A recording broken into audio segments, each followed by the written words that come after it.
हमनी के संस्कृति, हमनी के संस्कार सदा रहे हमनी के साथ। भारत के महान ग्रंथ और काव्य सब के संपूर्ण संकलन सब्सक्राइब करें तिलक।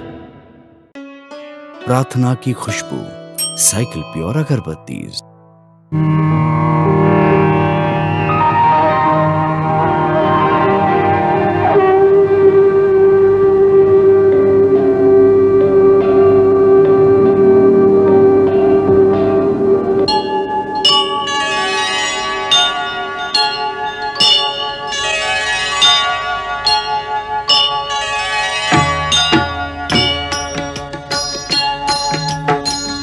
सीताराम चरित अति पावन, मधुर सरस अरु अति मन भावन।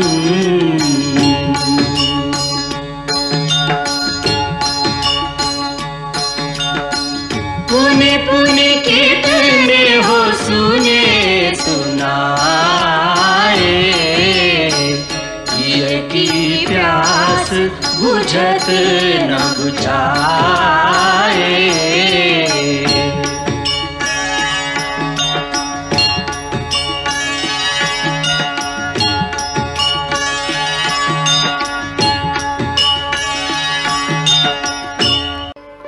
सेवक के चित्रकूट में एगो छोट सा स्थान प्रदान करे के अनुमति दी, जहाँ हम रहे खातिर एगो छोटा सा कुटिया बना सकी।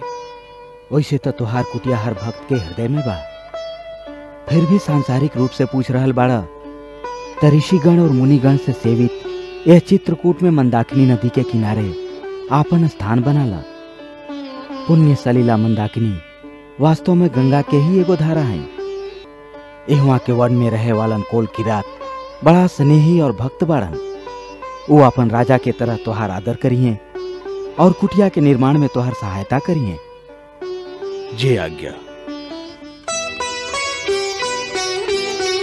पता पता तिनका तिनका जोड़ते जाते हैं,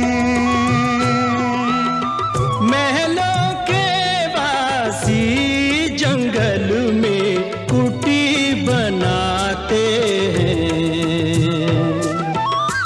महलों के वासी जंगल में कुटी बनाते हैं।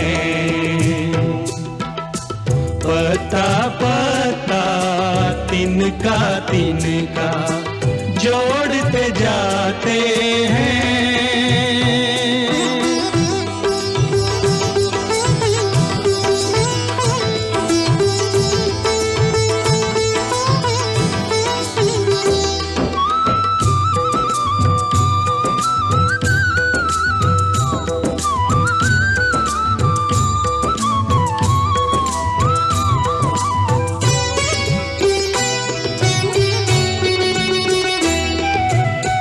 राजमहल में पाया जीवन, फूलों में हुआ लालन पालन। राजमहल में पाया जीवन, फूलों में हुआ लालन पालन। राजमहल के त्याग सभी सुख, त्याग अयोध्या त्याग सिंहासन। कर्मनिष्ठ हो अपना अपना धर्म निभाते हैं। महलों के वासी जंगल में कुटी बनाते हैं। पता पता तिनका तिनका जोड़ते जाते हैं।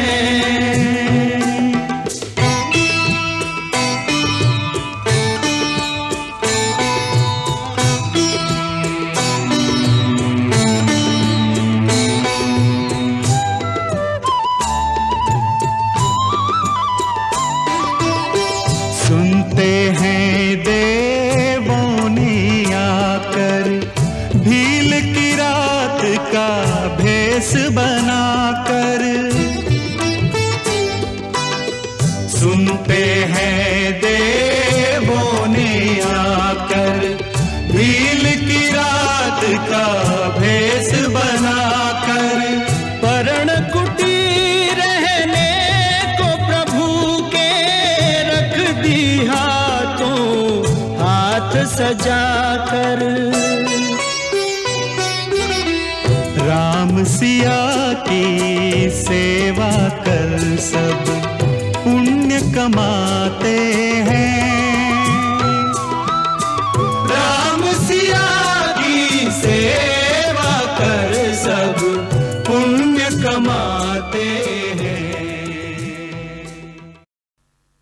पुण्यतिथो मम सकल मनोरथ सिद्ध्यर्थ गृह प्रवेशं भूतं द्वारशाखाधिष्ठात देवतानां पूजनमहं करिष्ये। दक्षिण शाखायां गंगायै नमः स्वाहा, वाम शाखायां यमुनायै नमः स्वाहा, ऊर्ध्वद्वारे श्रिये नमः स्वाहा, मध्ये देहल्यां वास्तुपुरुषाय नमः स्वाहा, दक्षिणे शंखनिधये नमः स्वाहा, वामे पद्मनिधये नमः स्वाहा, द्वारस्य चतुष्कोणे आग्नेयानि उद्योतकर्मणे गणपते नमः स्वाहा। हे सूर्यवंशी शिरोमणि, वास्तु यज्ञ आहुति पूर्ण हो गई। आज रविवार रोहिणी नक्षत्र, वास्तु शांति खातिर सबसे शुभ दिन बा। देवी सीता और लक्ष्मण के संगे गौरी, गणेश और महेश के स्मरण करके आप पर्ण कुटीर में प्रवेश करें।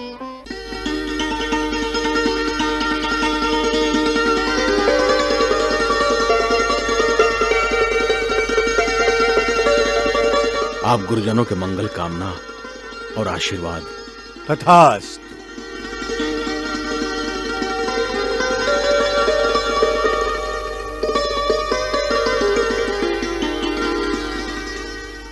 हे वन के देवता, हे वृक्षलता, हे पवित्र मंदाकिनी, वन के दृश्य अदृश्य जीवधारियन, हम दशरथ पुत्र राम आपन भार्या एवं भाई के संगे एह पर्ण कुटी में प्रवेश करत हैं। आप सबे अपन कृपा सदा बनौले रखब।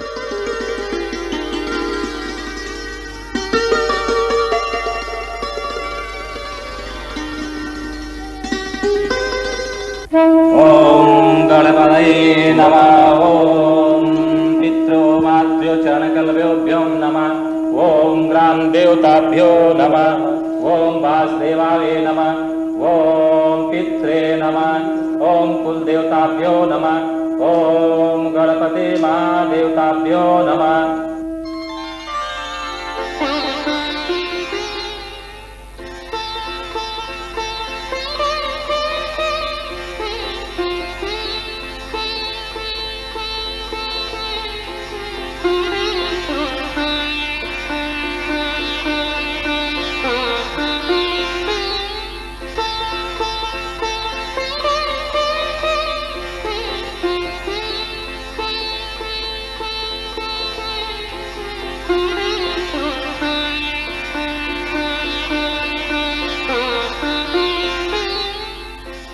हे हमार जन्मभूमि के पावन माटी, आज तुम्हारी पवित्र रज से हमारी पर्ण कुटी पवित्र हो गई।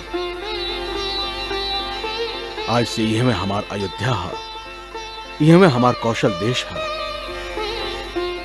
माई, हम जहां भी रही, हमरा हृदय में हमेशा तुहार बास रहे। हमारी मस्तक हमेशा तुहार चरण में झुकल रहे।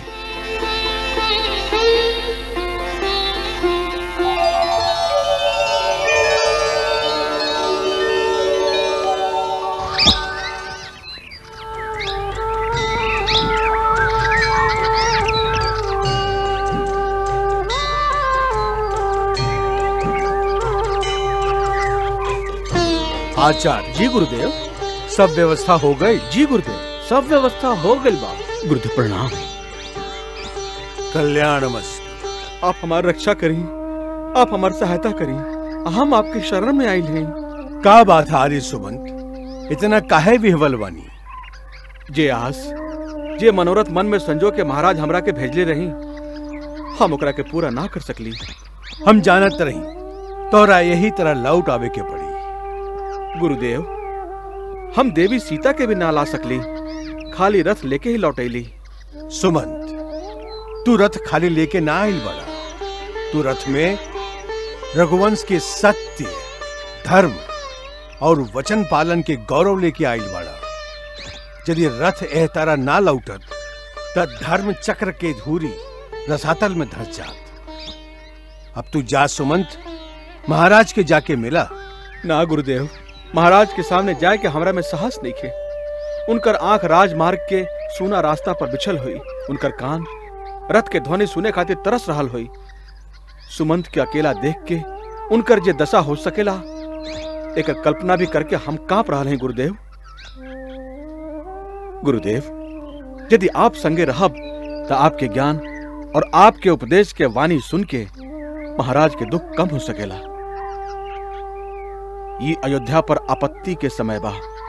गुरुदेव, आप ही एकरा के ठीक कर सकीले, आप ही एकरा के संभार सकीले।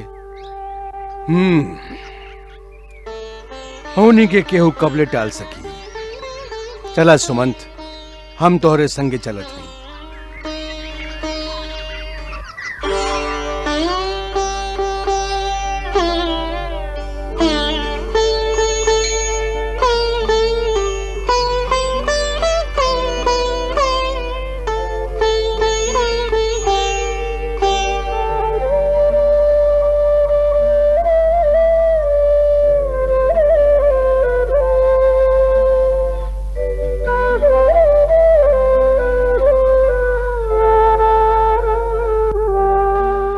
स्वामी,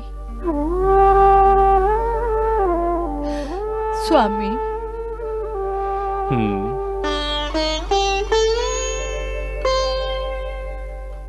चरणामृत ली।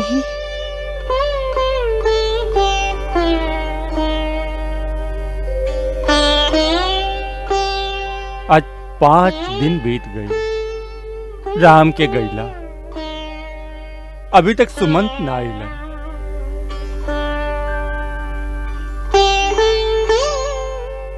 कौशल्य वो हमके छकावत होई। राम बड़ा ही दृढ़ संकल्प वाला हो, ओकरा निर्णय के बदलल कोनो आसान काम ना हो। महाराज के जय हो।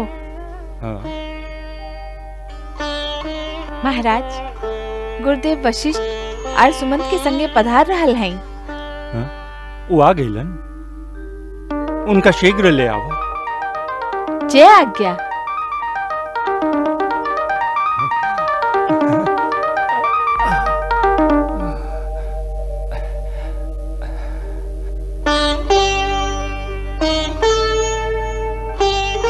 गुरुदेव,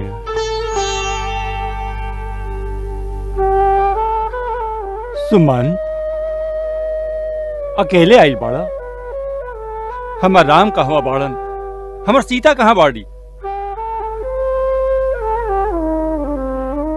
सुमंत,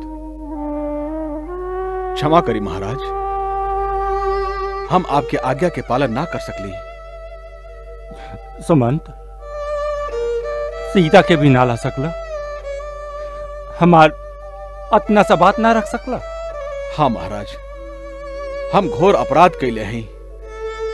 राज आज्ञा के पालन ना कैली, हमरा के दंड मिले के चाहिए। हमके प्राण दंड मिले के चाहिए महाराज। ना, मत कह महाराज हमके। अब अयोध्या के न केहू राजा बा, न केहू मंत्री। अरे सुमंत, अयोध्या पर केहू के अधिकार रहे तो इतना बड़ा अनाचार ना होई। बिना गुरुजन से विचार विमर्श कैले, बिना मंत्रिमंडल से मंत्रणा कैले, एगो नीच नारी के हाथ के कठपुतली बन के अपना कुल के सर्वनाश कर देली हम। सुमंत, सुमंत, यदि तू हमरा के राजा माने ला तो हमारा आदेश माना। अब ही यही क्षण हमके रथ पर डाल के ओहो में छोड़ आवा, जहाँ हमार राम बाड़न, जहाँ हमार प्राण बाड़न। अवधेश, आप जैसन धीर वीर धर्मज्ञ की इतना दुर्बलता उचित नहीं खे। इतना बड़ा अनुचित अनर्थ अयोध्या में हो चुकल बा कि अब उचित शब्द खातिर कोनो स्थान ना रहल। राजन, आप राम जैसन धर्मात्मा, कर्तव्यनिष्ठ पुरुषोत्तम पुत्र के पिता हैं। वचन पालन खातिर जौना महायज्ञ के व्रत त्याग वीर लिहले बा, ओकरा के छोटा मत बनाई। गुरुदेव, वो महान आत्मा के पिता होके भी हम ओकरा महानता तक ना पहुंच सकी। पहले राम के राज्य देवे के वचन दे के ओकरा देश निकाला दे देली, तब वो वही तरह मुस्कुराहट मुस्कुराहट चल गई। ऐसन बेटा के बिछड़े पर भी हमार प्राण ना निकलल। हमरा जैसन बड़का पापी के होई।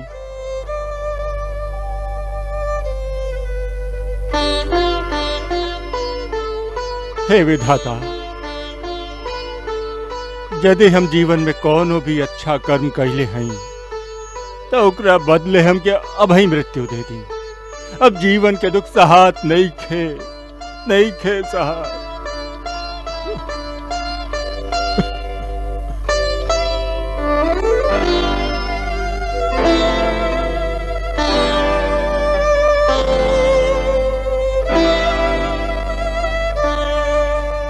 महाराज, आप तो स्वयं ज्ञानी हैं, शूर वीर और धैर्यवान हैं। एह तरह वेवल भैल आपके शोभा नहीं खे देत। जीवन मरण, हानि लाभ, प्रिय जनन के मिलल बिछुड़ल ई सब काल और कर्म के अधीन है। जह तरह दिन और रात के आवल केहू टाल ना सके, वही तरह आपन आपन समय पर सुख और दुख के आवल अटल है। ऐसे धीर वीर दुख सह के भी शोक ना करेलन। बाकी कबो कबो दुख सहे के सीमा के लांग जाला गुरुदेव। राजन, राम खातिर आपके मन के व्यथा आपके मोह के कारण बा। ना था ई ऊ समय बा जब आपके आपन राम पर गर्व होके के चाहिए। तनका शांत मन से सोची, राम कितना महान कार्य कैले बाड़न। इतना बड़ा साम्राज्य के त्याग करके हंसते हंसते वन में चल गए। काहे? ऐसे कि आपके वचन झूठा ना होके, ऐसे कि इतिहास में रघुवंशन के कीर्ति के कलंक ना लगे। केहू ई ना कह सके कि रघुवंशन निजी सुख दुख खातिर अपन बात से फिर जालन। राम की देखी, वो तो लेश मात्र भी शोक ना कैलन। परमवीर लक्ष्मण के देखी, सीता के देखी, जेगो राजा के बेटी और चक्रवर्ती सम्राट के पुतोहू हो के भी आपन खुशी से वन में चल गई। सब आपन आपन धर्म निभौले। राजन, आपके मस्तक यह समय गर्व से ऊंच होके के चाहिए। मुनिवर, ये कहल बहुत आसान बा, निभावल बहुत कठिन। कठिन समय में ही तो धैर्य की परीक्षा होला। आपके सुख दुख से सगरी प्रजा प्रभावित होखेला। ये मत भूली कि यह समय आप पर बहुत बड़ा उत्तरदायित्व बा। राजन,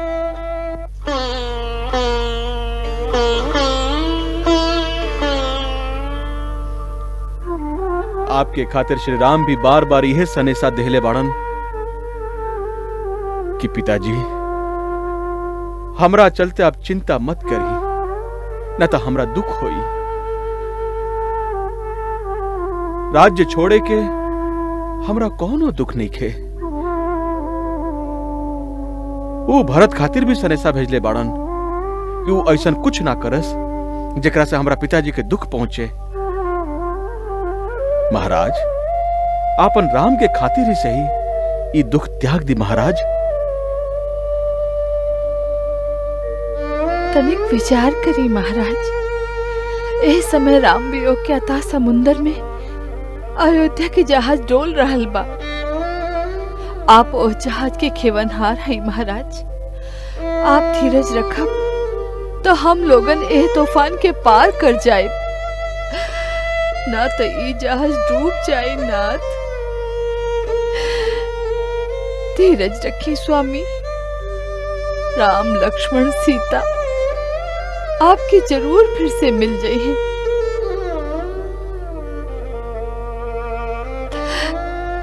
धीरज रखी महाराज, धीरज रखी।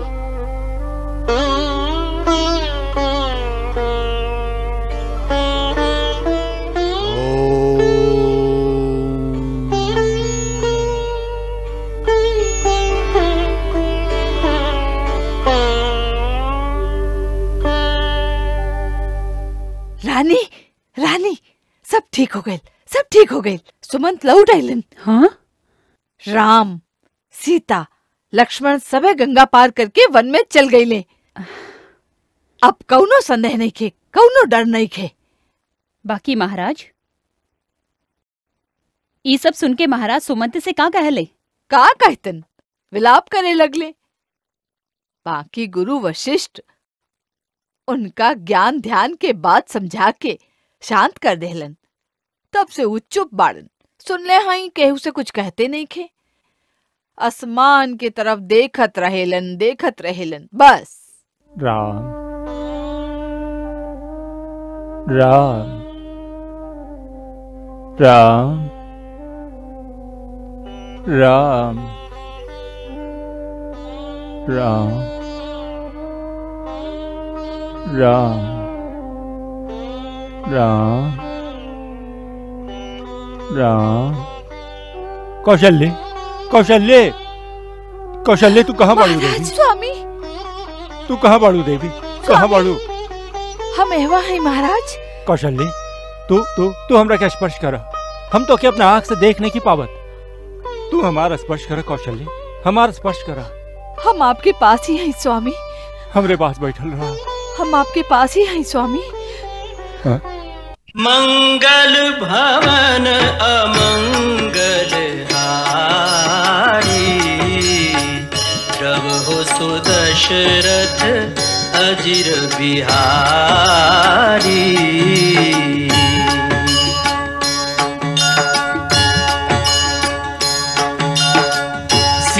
सीताराम चरित अति पावन, मधुर सरस अरु अति मन भावन।